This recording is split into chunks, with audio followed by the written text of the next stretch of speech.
जय जगत गुरु, जय भारत। भारत देश के आप मेरे सभी भाई बहनों को मुझ पवन दास की तरफ से प्यार भरा नमस्कार। भाई और बहनों, दया है परमपिता परमेश्वर, आदि राम, आदि पुरुष सतगुरु रामपाल जी भगवान की, जिनके आशीर्वाद से आप और हम सभी भाई बहन एक बार सोशल मीडिया के through Facebook page Pawan Das is live के ऊपर एक दूसरे के सामने रूबरू हैं। और आज के लाइव वीडियो का जो विषय है, जो सब्जेक्ट है, हमारे पिछले वीडियो देख के जिन जिन भाई बहनों के मन में जो शंकाएं उत्पन्न हुई है, जो सवाल उत्पन्न हुए हैं राम को लेके, भगवान को लेके, पूर्ण परमात्मा को लेके, अल्लाह को लेके, आज हम उन भाई बहनों के सवाल जवाब के ऊपर लाइव आए हैं। थोड़ा सा धैर्य रखें और पक्ष और विपक्ष से दूर निष्पक्ष होकर यदि आप वीडियो देखेंगे और वीडियो में बताई जाने वाली बातों पे यदि आप विचार करेंगे तो ही ये बातें आपकी समझ में आ सकती हैं। अन्यथा यदि आप अपने मन में राग, द्वेष, ईर्ष्या और हीनता की भावना को लेके वीडियो देखेंगे, आपको कुछ भी समझ में नहीं आएगा। क्योंकि हमें परमपिता परमेश्वर, आदि पुरुष, आदि राम, उस कबीर परमात्मा ने जो ये अनमोल मानव शरीर दिया है, हमारे को अन्य 84 लाख योनियों से भिन्न जो ये योनि दी है, इसका मकसद यही है कि हम किसी भी चीज के ऊपर मंथन कर सकते हैं, विचार कर सकते हैं, सोच सकते हैं, समझ सकते हैं। अगर हमें स्वयं कोई चीज समझ में नहीं आती है तो हम दूसरों का सहारा ले सकते हैं। तो जैसे आप लाइव वीडियो से जुड़े, प्रार्थना है एक बार वीडियो को ज्यादा से ज्यादा शेयर कर दें और हम वीडियो की शुरुआत करें। उससे पहले हम परम गायत्री मंत्र का जाप करेंगे, जिसको महागायत्री मंत्र भी कहा जाता है और वर्तमान में यही महागायत्री मंत्र है। इस गायत्री मंत्र के जाप से जो लाभ हिंदू भाइयों को वेद और गीता के पाठ से उतना नहीं मिल सकता, जो लाभ मुसलमान धर्म के मानने वाले भाई बहनों को कुरान शरीफ की आयतें पढ़ने से या पाठ करने से उतना लाभ नहीं मिल सकता, जो लाभ हमारे सिख भाई बहनों को गुरु ग्रंथ साहिब का पाठ करने से उतना लाभ नहीं मिल सकता, वो लाभ आपको इस महागायत्री मंत्र के सुनने मात्र से मिल जाएगा। रीजन ये है कि ये जो महागायत्री मंत्र है, ये पूर्ण परमात्मा आदि पुरुष आदि राम ने 8 सितंबर 1951 को गांव धनाना, जिला सोनीपत, हरियाणा में संत रामपाल जी के स्वरूप में प्रकट होके अपने मुख कमल से बोला है, गाया है। तो जो पूर्ण संत होते हैं, जो परम संत होते हैं, जो भक्ति करवाने के जो अधिकारी गुरु होते हैं, उनके मुख से यदि हम कोई शब्द, कोई वाणी, सत्संग, दोहे, चौपाई यदि सुनते हैं तो वो एक प्रकार से मेडिसिन का काम करती है।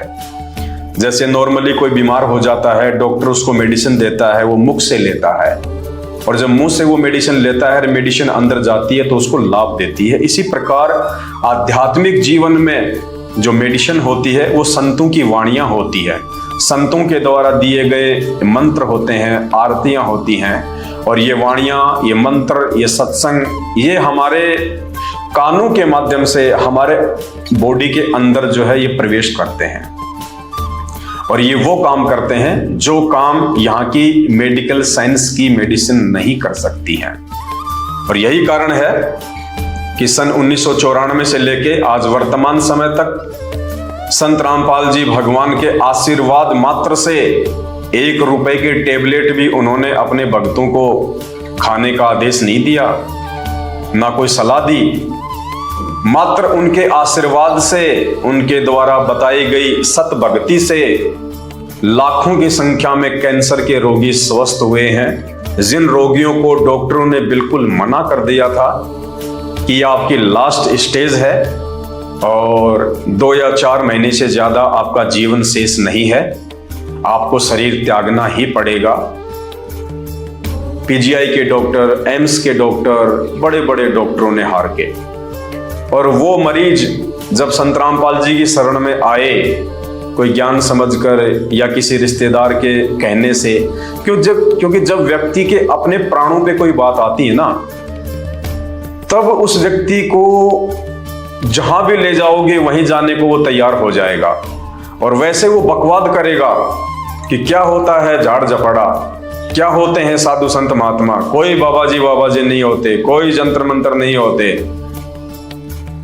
मैंने MBBS कर रखी है, मैं बहुत बड़ा डॉक्टर हूं, MD हूं, कुछ नहीं होता ये सब। और जब वो भाई साहब जब कभी अपने पूर्व जन्म के प्रारब्ध के कुकर्मों के चलते जब वो बीमार होते हैं या उनके ऊपर कोई शारीरिक आपत्ति आती है, और जब वो मेडिकल साइंस से उनका उपचार नहीं हो पाता है, हर प्रकार की मेडिसिन लेने के बाद, बड़े बड़े डॉक्टरों से सलाह मशवरा करने के बावजूद भी जब वो शारीरिक रूप से स्वस्थ नहीं होते हैं, और उस समय जब उनको लगता है कि अब मेरा समय आ चुका है, मैं ज्यादा दिन जीवित नहीं रह पाऊंगा, उस समय जब उनका कोई रिश्तेदार, कोई मित्र उनको कहता है कि भाई एक बात है, हमारे गांव के पास में एक व्यक्ति है और 80-90 साल का है भाई, और वो व्यक्ति ना एक ऐसा झाड़ा लगाता है या एक ऐसी कोई वो जड़ी बूटी देता है, उसके पास में ऐसा कोई सिद्धि मंत्र है,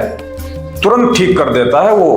हाँ, सिर्फ 2 बार ही जाने की आवश्यकता उसके पास में, तीसरी बार में तो आपको जाना नहीं पड़ेगा। तो वो भाई साहब जो बहुत बड़े डॉक्टर थे, जो MD थे, जो दुनिया को सलाह दिया करते थे कि मेडिकल साइंस से बढ़ के कोई नहीं है, कोई भगवान नहीं होता, कोई बाबा नहीं होता, वो अपनी जीवन रक्षा के लिए उस भाई साहब को कहेगा, अरे भैया जल्दी करो, मुझे जल्दी से ले चलो, जहां मर्जी ले चलो, बस मेरे ये प्राण सुरक्षित रह जाए।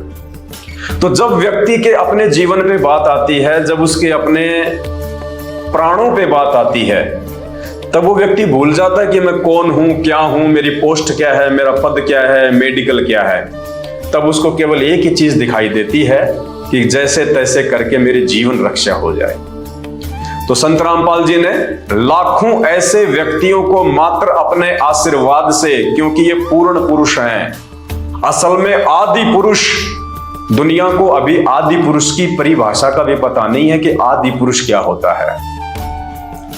आदि यानी सबसे पहले वाला, जिससे पहले कोई भी ना उत्पन्न हुआ हो, उसको कहते हैं आदि। यानी जब से ये सृष्टि रची गई है, उस सृष्टि को जो रचने वाला है, जिस रचनहार से पहले किसी की भी उत्पत्ति ना हुई हो, जो इस सृष्टि का जो प्रथम पुरुष हो, उसको कहते हैं आदि। और पुरुष यानी भगवान, परमात्मा, अल्लाह। तो आदि पुरुष का मतलब होता है जिसने सृष्टि रची, जो सृष्टि में सबसे पहले विद्वान था और जो सृष्टि के अंत तक विद्यमान रहेगा, प्रकट रहेगा, जिसका अस्तित्व रहेगा, जो कभी भी मरता नहीं है, उसको कहते हैं आदि पुरुष।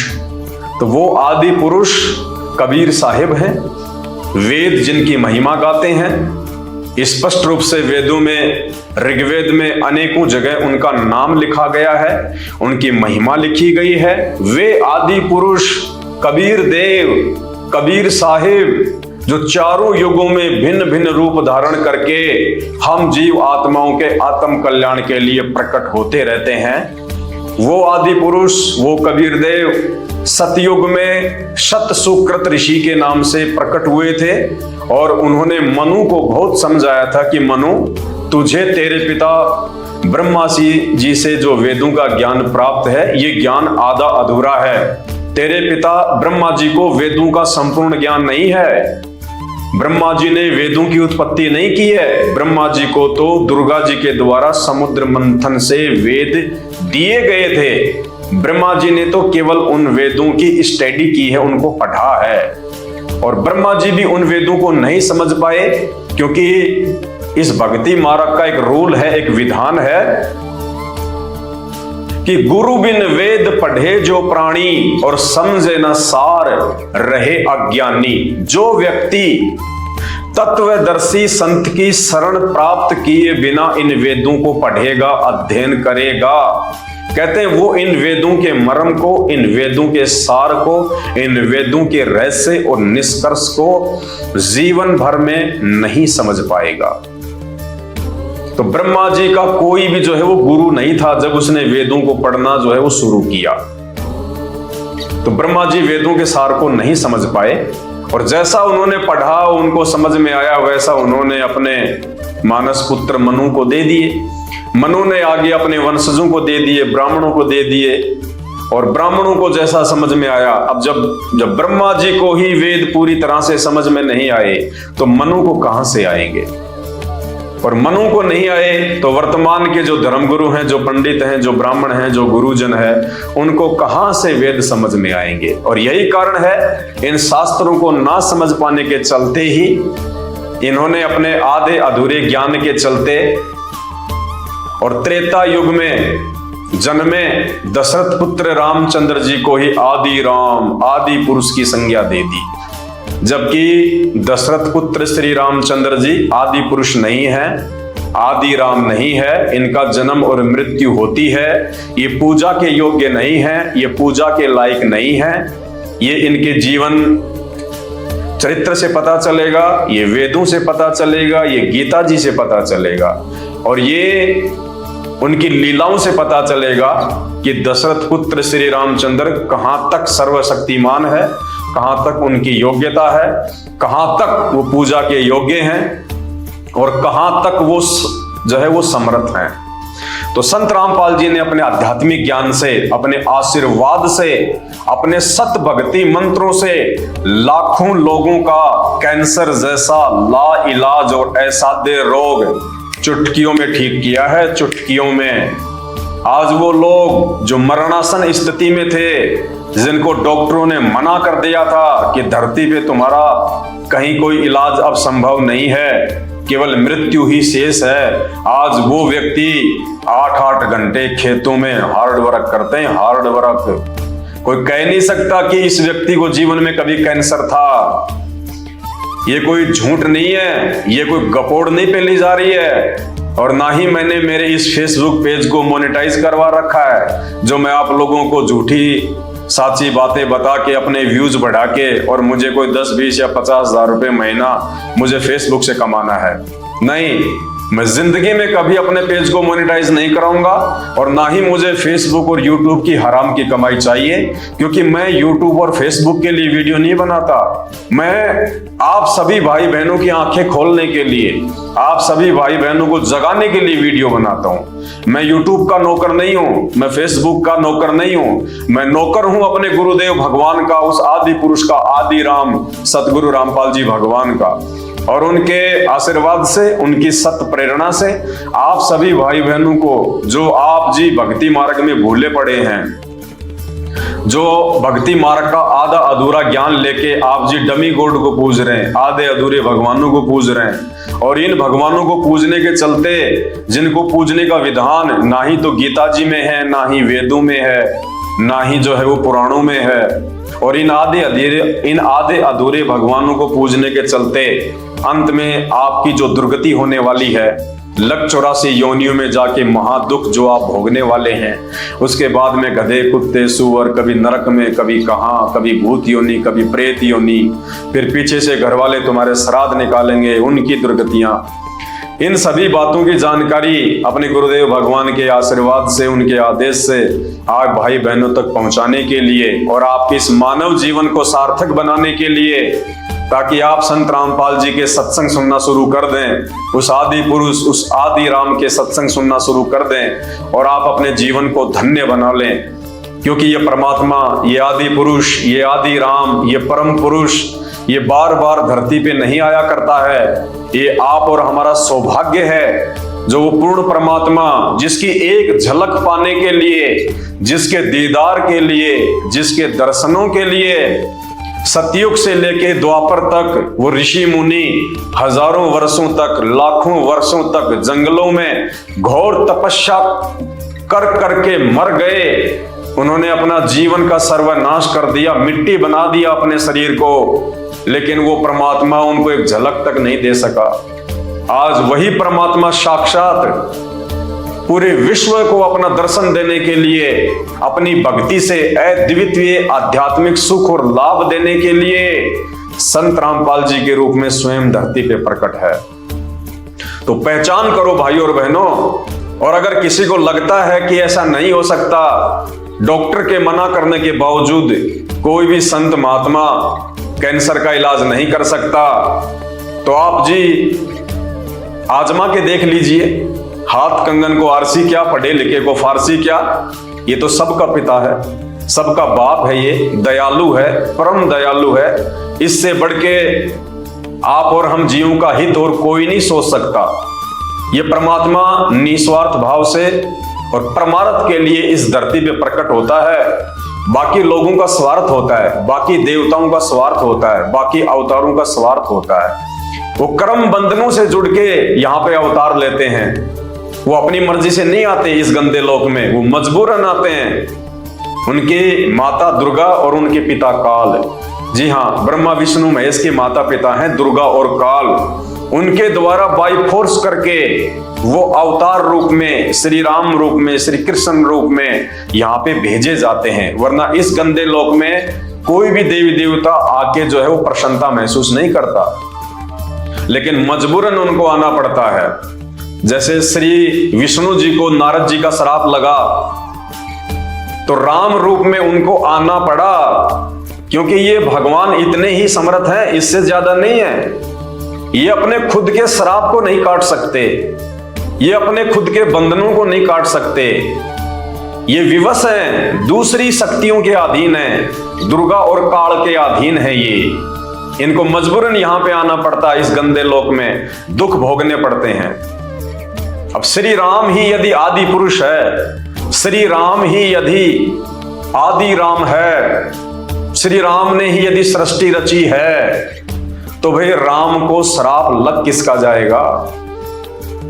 नारद जी का एक देव का श्राप और विष्णु को लग गया और राम रूप में यहां पे आके दुख भोग रहा है। अरे भगवान के ऊपर श्राप काम नहीं करता, और जिस भगवान के ऊपर श्राप काम करता है वो फिर भगवान काहे का हुआ,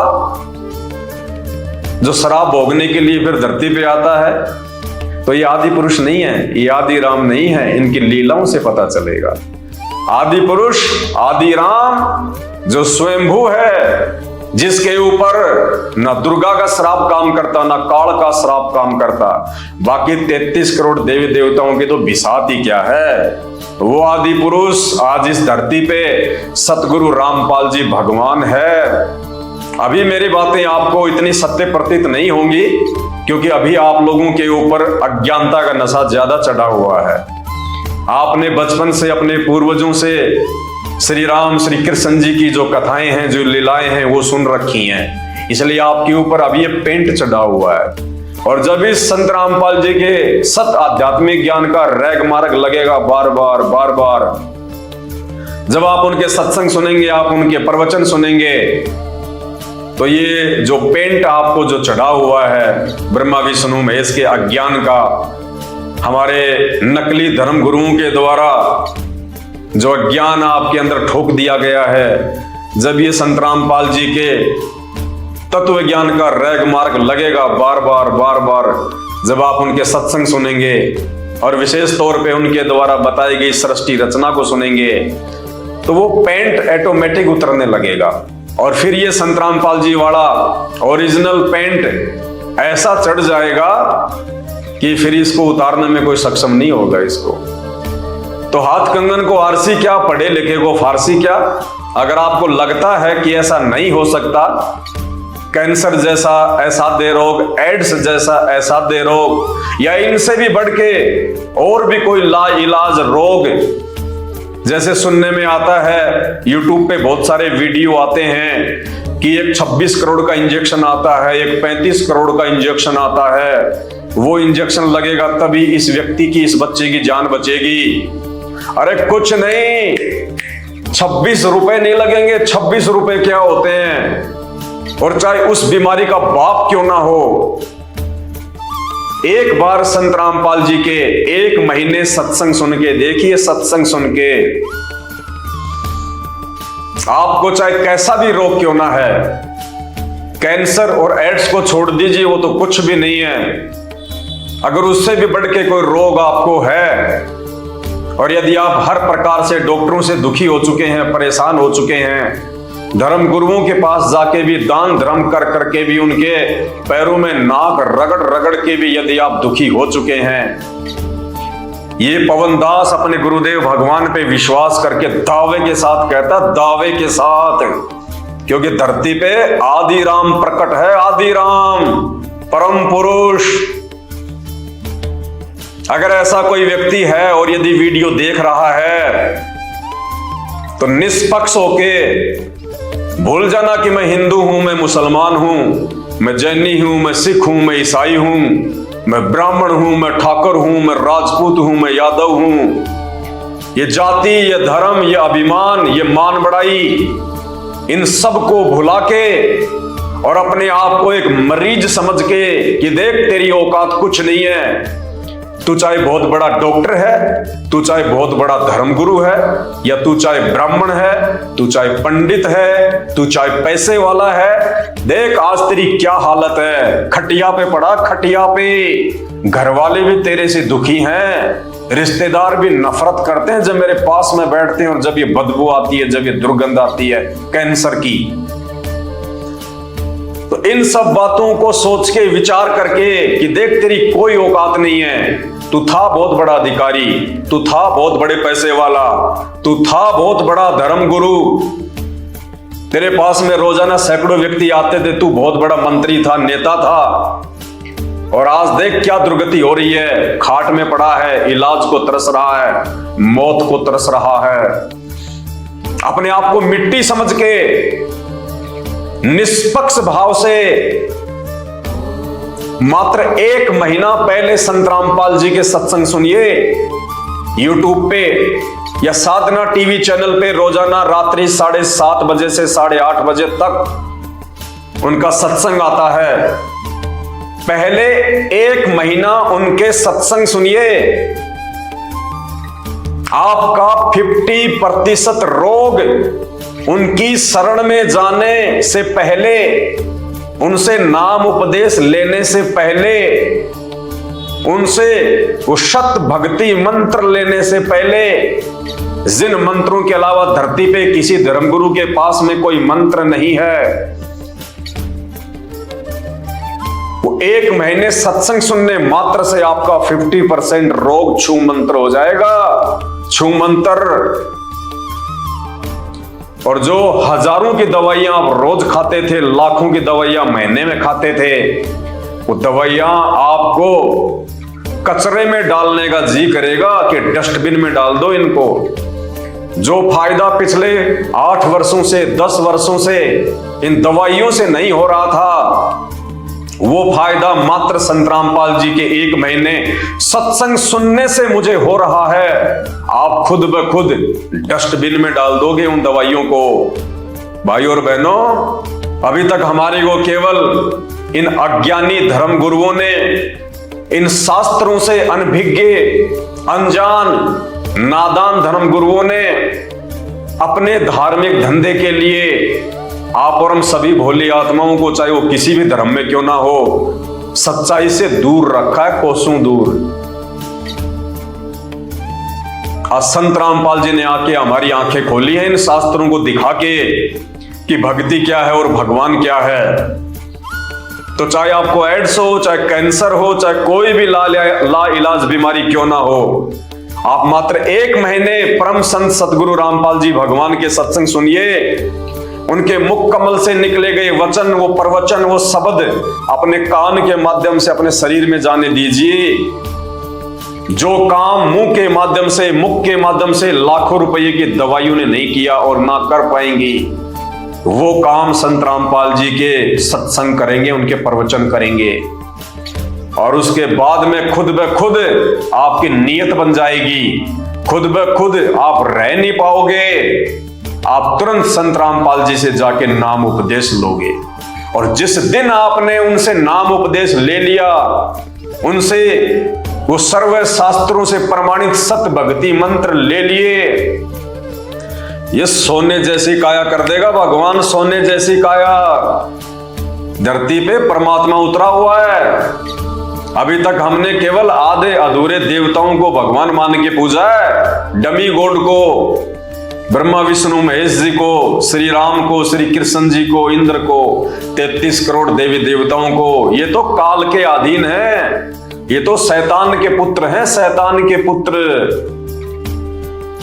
तो आज संत रामपाल जी भगवान, इन सबसे ऊपर का भगवान, सबसे ऊपर का परमात्मा, केवल उसी की भक्ति करने के लिए ये मानव शरीर हमें प्राप्त हुआ है। और हमारा सौभाग्य है कि आज वो परमात्मा हमारे समकालीन है, हमारे समक्ष धरती पे प्रकट है। तो भाई और बहनों, ए विलंब मत सुनो किसी की, मत देखो किसी की ओर। आत्म कल्याण आपने अपना करवाना है तो विचार भी आपने ही करना पड़ेगा, चिंतन भी आपने ही करना पड़ेगा, वरना अंतिम समय में इन आधे अधूरे भगवानों की भक्ति करने के चलते वो दुर्गति होगी, दुनिया याद रखेगी। जब तक आप उनके द्वारा बताई गई सृष्टि रचना को नहीं पढ़ेंगे, नहीं समझेंगे, तब तक आपको किसी भी धर्म का कोई भी धर्म ग्रंथ समझ में नहीं आएगा। भाई और बहनों, 2 घंटे से मुझे थूक बिलोने का कोई शौक नहीं है। आप भी अपने कीमती समय में से थोड़ा बहुत समय निकाल के ये वीडियो देख रहे हैं, तो ये वीडियो देखने का फायदा उसी समय है जब आप संत रामपाल जी के सत्संग सुनना शुरू करें। क्योंकि आज इस पूरी धरती पर केवल एक ही परम संत है, बाकी कोई संत इस धरती पे नहीं है। और जितने भी संत हैं, ये धर्म गुरु हैं, इनको अपने स्वयं के धर्म के विषय में पूरी जानकारी नहीं है, इनको स्वयं के धर्म ग्रंथों के विषय में पूरी जानकारी नहीं है। हिंदू धर्म गुरुओं को गीता जी और वेदों के विषय में पूरी और सच्ची जानकारी नहीं है। मुल्ला और मौलवियों को मुसलमान धर्म के विषय में, कुरान शरीफ के विषय में, तौरेत जबूर और इंजिल के विषय में पूरी जानकारी नहीं है। जितने भी पादरी और पास्टर हैं, इनको बाइबल के विषय में पूरी जानकारी नहीं है। सिखों को गुरु ग्रंथ साहिब के विषय में जानकारी नहीं है, ना ही बौद्ध और जैन समाज को अपने अपने धर्म ग्रंथों की जानकारी है। ये सारी जानकारी संत रामपाल जी ने सभी धर्म के मानने वालों को दी है। आपने उनके सत्संग सुनने पड़ेंगे और सत्संग सुन के आप विचार कीजिए कि आपको मानव जन्म क्यों मिला है। परमेश्वर कहते हैं, मानव जन्म पाए के जो नहीं रटे हरि नाम, और जैसे कुआं जल बिना फिर बनवाया क्या काम। ये 84 लाख योनियों से भिन्न एक मानव शरीर हमारी को केवल और केवल भक्ति के लिए मिलता है। अन्य योनियों में जाके महादुख भोगने से बचने के लिए मिलता है। और ये केवल उसी समय संभव है जब हम एक परमेश्वर की भक्ति करें। और एक परमेश्वर की जानकारी वर्तमान में पूरी पृथ्वी पे यदि किसी धर्मगुरु के पास में है तो केवल परम पूज्य सतगुरु रामपाल जी भगवान के पास में है। और जब तक आप उनके सत्संग नहीं सुनेंगे, आप उनके विचारों से परिचित नहीं होंगे, तब तक ऐसे ही आप अपना ये अनमोल मानव जन्म बर्बाद करते रहेंगे। और आज मानव जन्म में आप कितने सुखी हैं बिना भक्ति और भगवान के। और कल को जब ये शरीर छूटेगा, हम 84 लाख योनियों में जाएंगे, उस समय हमारे साथ में क्या बीतेगी। आज आप एक गधे का जीवन देख लीजिएगा, आज आप एक बैल का जीवन देख लीजिएगा, कितना महादुख भोगता है। सारा दिन खेत में चलता है, गाड़ी में उसको किसान जोतता है। एक गधा सारे दिन ईंट के भट्ठे के ऊपर कितनी मेहनत करता है, सारा दिन ईंटें ढोते रहता है। अन्य पक्षी देख लीजिए, पशु देख लीजिए, एक कुत्ता देख लीजिए, सर में कीड़े पड़ जाएं, पूरे शरीर पे उसके खुजली हो जाए, एक्सीडेंट में उसका पैर कट जाए, कितने दुख भोगते हैं। आप और हमारे ऊपर तो छोटी मोटी कोई भी आपत्ति आती है, हम तो तुरंत अपने किसी रिश्तेदार को बता दें, कहीं से सहायता प्राप्त कर लें, मेडिकल प्राप्त कर लें, हॉस्पिटल में चले जाएं, भूख लग रही है तो खाना खा लें, कहीं भी 56 प्रकार के भोजन बना के खा लें, और कल को जब भक्ति सही नहीं करेंगे, और ये तो विधान है परमात्मा का, ये मोटे मोटे ग्रंथ भगवान ने कोई ऐसे थोड़े ना लिखवाए, मजाक में थोड़े लिखवाए चारों वेद और ये गीता जी ये पुराण। इनमें भक्ति और भगवान के विषय में जानकारी है। इस मानव शरीर से हमें क्या करना चाहिए उसकी जानकारी है। और यदि हमने वो कार्य नहीं किया, संत रामपाल जी की शरण में आके एकमात्र पूरे विश्व में उस तत्वदर्शी संत की शरण प्राप्त करके यदि हमने एक परमात्मा की भक्ति नहीं की, तो अगला जन्म 84 लाख योनियों का। फिर हमें ना कोई सत्संग के विषय में बताएगा, ना कोई समझाएगा, ना हम समझने के लायक रहेंगे। कहते माता पिता मिल जाएंगे लख 84 माही, सतगुरु की सेवा और भक्ति ये फेर मिलन की नाही। आज अनजाने में लोग कहते हैं माता पिता ही हमारे गुरु हैं, माता पिता ही हमारे गुरु हैं। बहुत अच्छी बात है, वो भी गुरु हैं, उन्होंने भी आपको जीवन जीना सिखाया है, बचपन में आपको शिक्षाएं दी हैं। लेकिन बिना आध्यात्मिक गुरु के वो माता पिता भी मरने के बाद 84 लाख योनियों में जाएंगे, और आप भी 84 लाख योनियों में जाएंगे। वहां पे ना आपको माँ बचाएगी, ना आपको वो पिता बचाएगा। तो ये परम पिता परमात्मा इस धरती पे प्रकट है, सबका पिता है, सबकी माँ है। ये हमें सत्य आध्यात्मिक ज्ञान देके 84 लाख योनियों से भी बचाएंगे। और इस शरीर में रहते सहते यदि हमारे ऊपर कोई संकट आना होगा, कोई परेशानी या कोई दुख आना होगा, हमारे कोई प्रारब्ध का, हमारे कोई पूर्व जन्मों के कुकर्मों का, उसको भी संत रामपाल जी अपनी भक्ति से काटने में समर्थ हैं। आपके ऊपर वो कष्ट नहीं आने देंगे यदि आप उनके मर्यादा में रह के भक्ति करेंगे। तो मेरी केवल आपसे विनती है, आपसे प्रार्थना है, मैं आपको केवल समझा ही सकता हूं, बता ही सकता हूं, जानकारी ही दे सकता हूं। बाकी प्यास आपको होनी चाहिए, भूख आपको होनी चाहिए, तभी आप उस चीज को प्राप्त जो है वो कर पाएंगे। तो आज के वीडियो में केवल इतना ही। आगे फिर परमपिता परमेश्वर के आशीर्वाद से आप सभी भाई बहनों के मार्गदर्शन के लिए वीडियो आते रहेंगे। अभी तक यदि आपने हमारे Facebook page Pawan Das is live को फॉलो नहीं किया है, तो आप जी फॉलो करें, वीडियो को शेयर करें, ताकि यह जानकारी अन्य भगत भाई बहनों तक भी पहुंचे, जो अभी उन अज्ञानी और नकली धर्मगुरुओं के चक्कर में अपने मानव जीवन को बर्बाद कर रहे हैं। बंदी छोड़ सतगुरु रामपाल जी भगवान की जय हो।